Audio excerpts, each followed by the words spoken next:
शहबाज शरीफ ने पुलिस से पंजाब असम्बली में हमला कराया। स्पीकर परवेज इलाही का इल्जाम, पंजाब में आईनी बहरान की बातें मुस्तरद कर दी। वाज़ेह कर दिया आइन के मुताबिक उस्मान बुज़दार आज भी वज़ीर आला और उनके इख्तियारात बहाल हैं। असम्बली इजलास मुलतवी करना रूल्स के मुताबिक करार दे दिया।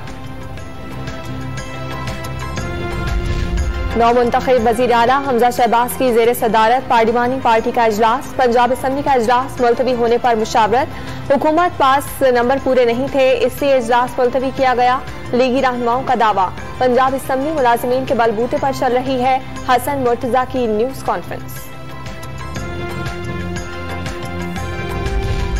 हमजा शहबाज आज हल्फ उठा सकेंगे या नहीं, सबको इंतजार। लाहौर हाईकोर्ट का गवर्नर पंजाब को खुद या किसी नुमाइंदे के जरिए आज हलफ लेने के इकदाम करने का हुक्म। आज भी हमजा शहबाज की हलफ बर्दारी के आसार नजर नहीं आ रहे। सूबे में बहरानी कैफियत, सोचा समझा मंसूबा है। लीगी रहनुमा अताउल्लाह तारड़ की न्यूज कॉन्फ्रेंस।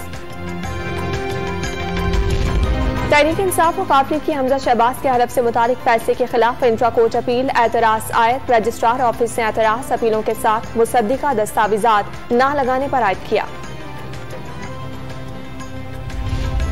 वज़ीर आज़म शहबाज शरीफ आज दौरे सऊदी अरब के लिए रवाना होंगे। दौरे से पाकिस्तान और सऊदी अरब के दरमियान भाईचारे और दोस्ती का रिश्ता मजबूत होगा। वज़ीर आज़म का ट्वीट। विफाकी शरई अदालत का मुआशी निज़ाम सूद से पाक तश्कील देने का हुक्म। अदालती फैसले पर अमल दरामद के लिए 5 साल का वक्त दे दिया। विफाक और सूबाई हुकूमतों को 31 दिसंबर 2022 तक कवानीन में तब्दीली करने की हिदायत। विफाकी शरई अदालत ने 19 साल बाद सूद के खिलाफ दरखास्तों पर फैसला सुना दिया। सूदी निज़ाम और पाकिस्तान मजीद साथ नहीं चल सकते, सिराजुल हक का मुतालबा।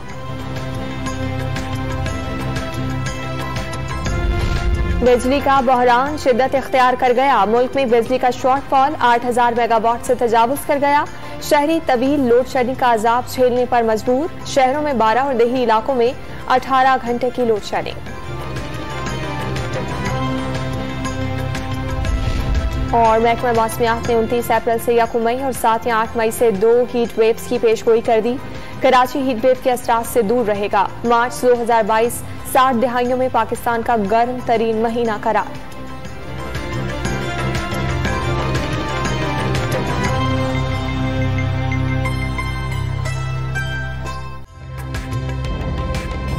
ताज़ा तरीन वीडियोस के लिए हमारा YouTube चैनल सब्सक्राइब करके बेल आइकन प्रेस करिए ताकि आपको मिले हर अपडेट सबसे पहले।